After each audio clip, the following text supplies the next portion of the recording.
How you doing? I'm Darren with Kickin Barbecue. If this is your first time to the channel, then welcome. If you've been here before, then welcome back. Today, we're talking ribs. Now it's Memorial Day weekend, and for a lot of people, it's also the start of their barbecue season. They're getting together with their friends and family and cooking up some delicious food. So today, I'm gonna be showing you one of my favorite recipes for easy at-home eater ribs. It has ingredients, that you either have at your house or you can find locally at your store. No fancy rubs, nothing like that. It's just a very simple, good at-home eater rib. So that's what I'm gonna be showing you today. But before we get into it, it is Memorial Day weekend, and let us not forget the reason that Memorial Day weekend is. We're celebrating, our military personnel, servicemen and women who have lost their lives defending this great country. So from the bottom of my heart to everyone who is serving or has served, thank you so much. I can't tell you how much I appreciate it, and I appreciate your service to this great country. So thank you. Now, to get into this recipe, it's just got two ingredients. We got some coarse ground black pepper, and we got some Lawrys seasoned salt. And for me, Lawrys is very nostalgic. I can remember my dad making burgers with this back when I was a kid, and it's absolutely fantastic. And I know it's kind of come to light as of recently about the popularity of it, especially in Texas barbecue. But being from the Midwest, specifically Minnesota, Lawrys has always been a staple in our kitchen. So today I'm gonna show you my recipe for easy at-home ribs that everyone's going to enjoy. So let's bring you in and show you how we're gonna prep these easy at-home eater ribs. All right, so I've already prepped up 2 of the 3 racks I'm gonna be cooking today. And you can see this is a nice rack of ribs. It's thick, it's got some good marbling. So how I like to prep these is, you can see over here, we have a good chunk of fat. So I actually like to come in and I like to remove this first bone. And it's completely optional. If you wanna leave it, you can. I just think it kind of helps with presentation purposes. And then what we're gonna do is just come in and trim some of this fat off. Yes, fat is flavor, but I want to be able to get a good amount of rub and flavor on these ribs, and I don't want any fat inhibiting smoke or anything like that. So I'm just gonna get in here and trim this off. And again, this is completely optional. All right, so at that point, we have the majority of this fat off. We got a little up here, that's totally okay. Now, I like to come in and I like to square up my rack. And to do that, you can just kind of find where your longest bone is, right about here. And then you're just gonna draw an imaginary line down, and you're not gonna be cutting any bone. This is strictly cartilage. So we're just gonna follow that line and take off that cartilage. And it's just gonna help square up the rack, make it look a little bit nicer. And you can see there's no bone, it's just cartilage right there. And again, this is completely optional. You don't have to do this. I just really think it helps with presentation. Now, we're gonna flip it back over, and you can see it starts tapering off down here. And this is going to be overcooked, so I just like to come in and kind of square it up yet again. And you can save this trim, season it up, put it on the smoker. It's a great snack. It's going to get done before everything else, so definitely save this and use it in beans or anything like that. But great also mid-cook snack. All right, now coming back to the back side, you can see we have our membrane on here. Now you can definitely go ahead and remove this, and a lot of people do, and I don't blame them. However, you don't have to remove it. What you can do is you can just score this up. And a lot of the restaurants and caterers, they don't take the time to remove this whole membrane because it is kind of tough to do. And I know we do a charity event every year where we cook 100 racks of ribs. And I can tell you that we don't remove 100 membranes because it just would take way too long. And if you cook these the right way, this is gonna crisp up and you won't even really notice it. And in fact, once it's done, if you do have some, you can just kind of flip it off with a knife and it's not a big deal.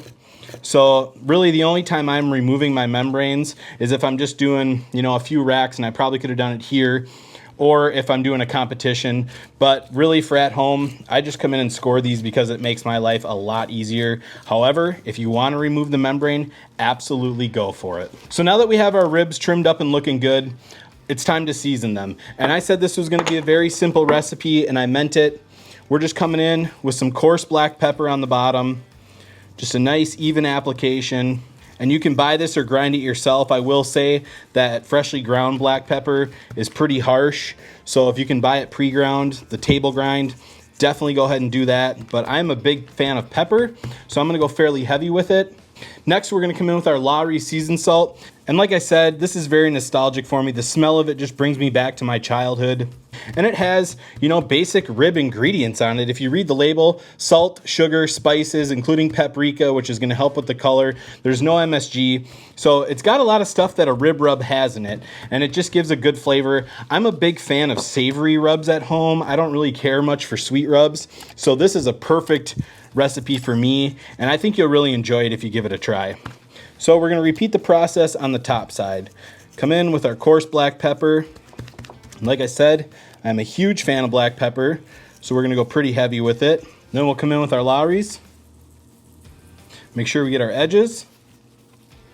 And that is it. That is our easy at-home eater rib recipe. Like I said, very simple. These are probably all ingredients you have in your house. If not, they're readily available at any local grocery store. So definitely give this a shot if you're looking for a quick, easy, and delicious rib recipe this weekend. I'm going to get the rest of these seasoned up, and then I'm going to meet you out at the Traeger Ironwood 885. We're going to be running at 275 degrees today. It's going to be a little bit quicker of a cook. I typically like to cook ribs at 300 degrees, but I'm slowing it down just a little bit today. If you want to go a little bit longer, cook them at 250. If you're pressed for time, cook them at 300. All we're going to be doing is cooking to color and cooking to tenderness. It's barbecue basics 101. So that's what we're going to be doing today.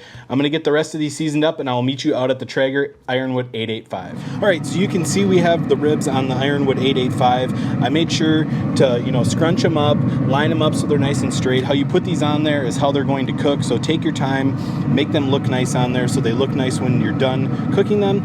We're going to let these go for probably about an hour, hour and a half. We'll come out and check them, see if they need to get spritzed, if they start looking a little dry. But yeah, we're just going to close this down 275 degrees for about an hour, hour and a half, and we'll see you then. All right, so it has been an hour and a half. You can see our ribs are looking good. We're starting to get some pullback. We got some nice color on there. We got some fat rendering on them. And I just came out after about an hour and just spritzed them with a little bit of plain old water. Nothing, you know, crazy here. Like I said, this is a nice eater at home recipe, but our bark is set up. It's nice and dry. It looks fantastic. It smells wonderful.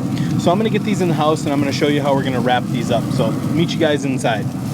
All right, so to wrap these up, I got my foil laid out, and I'm going to throw in a little bit of barbecue sauce into the wrap. Now this is the Real Tangy Tennessee by Man Meat Barbecue. It's a vinegar sauce. You don't have to use this one. You can use any sauce you find, you know, Sweet Baby Ray's, whatever. I just prefer vinegar sauce on pork because it really wakes up the pork. It's going to give it a good color. It's going to give it a nice, like, tangy flavor. So I recommend a vinegar sauce. If you can just find a normal sauce and you add a little apple cider vinegar to it, you know, kind of thin it down with that, that's a great option too. Kind of, like I said, it really wakes up the pork and does a good job of that. So optional to use a vinegar sauce, but I highly recommend it. You can also throw some butter in there if you'd like, just for a little fat to keep your sugars from burning, but as long as you're under that 300, you should be fine. So I'm gonna go ahead and get these wrapped up, kind of fast forward so you don't have to hear the foil crinkling, but just a little bit of sauce, the ribs, that's all we're doing. Very basic, simple recipe today.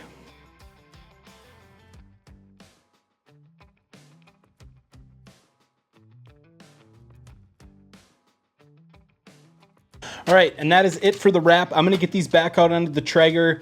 We're still running at 250 degrees. I'm gonna let them go for 1 hour, and then I'll bring you back and we'll check for tenderness and see how they're doing. So we'll see you guys in 1 hour. All right, so it has been about 45 minutes. We're going to go ahead and start checking for tenderness here. And right there, see how those bones are kind of blown out? That's a pretty good indication that this rack is done. So we're gonna be gentle with it. And I mean, it is feeling pretty decent. It's a little bit thicker of a rack, so I would say it's not quite there yet. You can see I can still bounce it a little bit, but because we're so close on this one, I'm gonna go ahead and check the rest of them. Look at that fantastic color on there. I mean, that is a beautiful rack of ribs right there. Absolutely fantastic. This one is pretty close, but still just not quite there. Let me go ahead and check the last one. Again, pretty close, nice color, but not quite there. So I'm gonna wrap these up, and I'm probably gonna give them about another 15 minutes or so. All right, guys, so it has been 15 more minutes. Go ahead and check the tenderness on these. I'm fairly confident that these are done. These are feeling fantastic. They look great. So at this point, I'm gonna move this out of the way. I'm just gonna set that right there.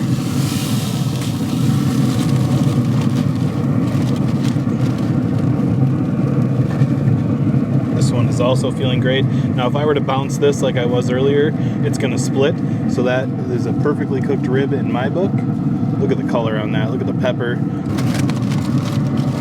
We'll go ahead and grab this last one out.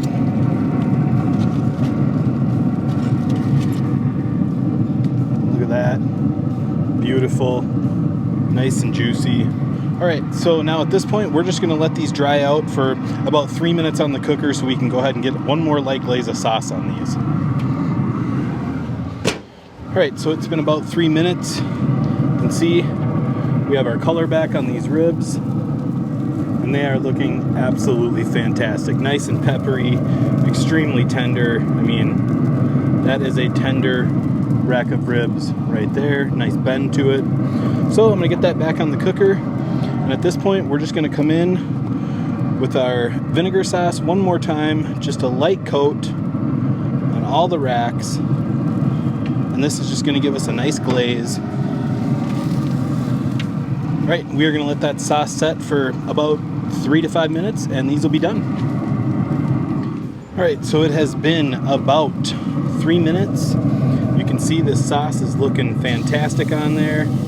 Beautiful shine, beautiful color, beautiful black pepper on there. Hopefully the camera's picking that up.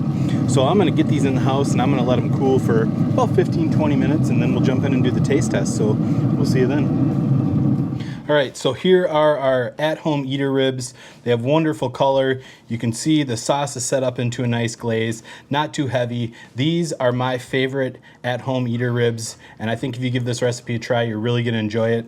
So let's slice in and see how we did.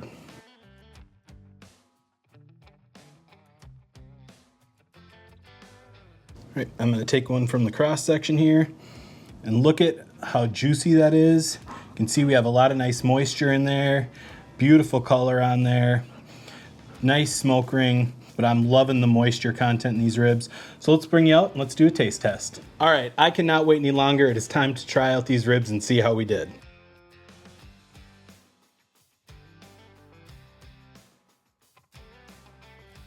All right, you can see there we have a perfect bite off the bone. It's not falling off the bone, but it's tender enough where it comes off with ease. We have a wonderful flavor from the coarse ground black pepper. We have a nice salty element from the Lawrys. And then we have a nice tang from our Tennessee vinegar sauce, which I think goes wonderful with pork. It really wakes up the pork and does something special to it. It's not heavy on the sauce. If you like a sweeter rib, feel free to hit it with a sweeter sauce at the end. I'm gonna go in for one more bite, see how we did on this other side. And that is exactly what you're looking for an at-home eater rib. Guys, I hope you enjoyed this video. If you did, be sure to like, subscribe, ring that bell, stay safe, and we will see you next time.